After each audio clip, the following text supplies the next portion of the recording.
మనము నిన్న మొన్న మీరు జంతర్ మంతర్ దగ్గర, ఢిల్లీలో జంతర్ మంతర్ దగ్గర నీట్ పేపర్కి సంబంధించి విద్యార్థుల భవిష్యత్తు గత కొన్ని నెలల కిందట నీట్ పేపర్ లీక్ కావడము, దానివల్ల మళ్ళీ పిల్లలు చదువుకొని మళ్ళీ రాయడము, ఇది ఒక పిల్లల యొక్క భవిష్యత్తు.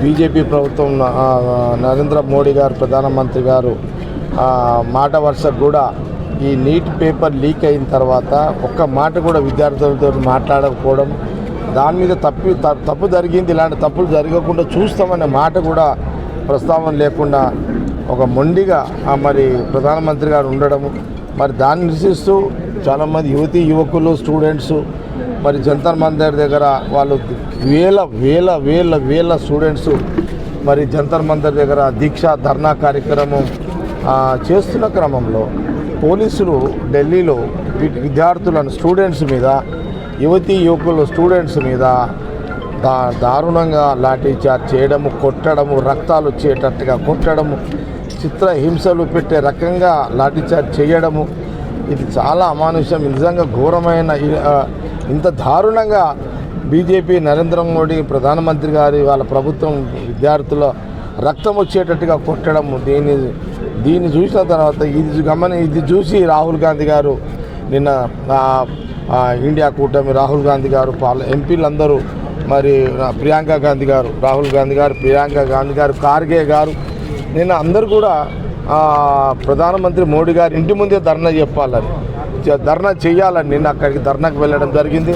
మనం అందరం మీడియాలో చూస్తూనే ఉన్నాం. నిన్నంతా కూడా ధర్నా చేస్తున్న క్రమంలో సాయంత్రం 6-7 గంటల టైంలో రాహుల్ గాంధీ గారిని విద్యార్థుల మీద జరిగిన లాఠీచార్జ్ నిరసనగా ఈ దేశంలో స్టూడెంట్స్ జరుగుతున్న నష్టాన్ని, లాఠీచార్జ్ని గమనించి నిన్న నరేంద్ర మోడీ ఇంటి ముందే, ప్రధానమంత్రి గారి ఇంటి ముందే రాహుల్ గాంధీ గారు కూర్చోవడం, ఎంపీలు అందరూ కూడా కూర్చోవడం, ప్రియాంక గాంధీ గారు, ఖార్గే గారు కూర్చోవడం మనందరం గమనించడం.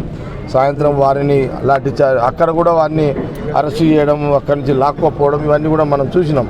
నిన్న రాహుల్ గాంధీ దానికి నిరసనగానే రాహుల్ గాంధీ గారి విద్యార్థులకు మద్దతుగా రాహుల్ గాంధీ గారు, ప్రియాంక గాంధీ గారు కాంగ్రెస్ పార్టీ చేస్తున్న పోరాటానికి మద్దతుగా నిన్న రాత్రి మేము నేషనల్ హైవే 65 బాంబే హైవే మీద దాదాపు 2 గంటల సేపు మేము కూడా హైవేని దిగ్బంధం చేయడం కూడా జరిగింది. మరి అదే క్రమంలో రాహుల్ గాంధీ గారు పిలిపివ్వడం జరిగింది. మా పిసిసి ప్రెసిడెంట్ గారు కూడా, మహేష్ కుమార్ గారు కూడా ఈరోజు కార్యక్రమాలు అన్ని జిల్లాలో చేయాలన్నారు. అందరూ చేస్తున్నారు. ఒక దిక్కు సీఎం రేవంత్ రెడ్డి గారు చేస్తున్నారు, మహేష్ కుమార్ గారు ఒక దిక్కు చేస్తారు. ఇప్పుడు సంగారెడ్డిలో కూడా, అంటే ఇప్పుడు రాహుల్ గాంధీ గారు అందరికీ వీడియోలు వచ్చినాయి, మా అందరికి వచ్చినాయి. మన ప్రధానమంత్రి మోడీ గారు బేషరతుగా భారతదేశ యువకులకు, స్టూడెంట్స్కి క్షమాపణ చెప్పేంత వరకు ఉద్యమాలు కొనసాగుతాయో చెప్పాలి అని రాహుల్ గాంధీ గారు డిమాండ్ చేయడం జరిగింది. దానితో పాటు consult minister, central education minister రాజీనామా చేయాలి అని రాహుల్ గాంధీ గారు డిమాండ్ పెట్టడం జరిగింది. ఇప్పుడు పార్లమెంట్లో కూడా నడుస్తున్నట్టుంది. మొత్తం మీద రాహుల్ గాంధీ ఏ పిలుపు అయితే ఇచ్చిరో వాళ్ళ పిలుపు మేరకు మళ్ళీ నేను కూడా సంగారెడ్డి నియోజకవర్గంలో, సంగారెడ్డి హెడ్ క్వార్టర్లో విద్యా సంస్థలు అన్నీ కూడా బంద్ చేయాలని రాత్రి 2 గంటలకే మేము రిలీజ్ చేయడం జరిగింది. స్కూల్స్, హై స్కూల్స్, కాలేజీలు, ప్రైవేటు, గవర్నమెంట్ అన్నీ కూడా బంద్ చేయండి.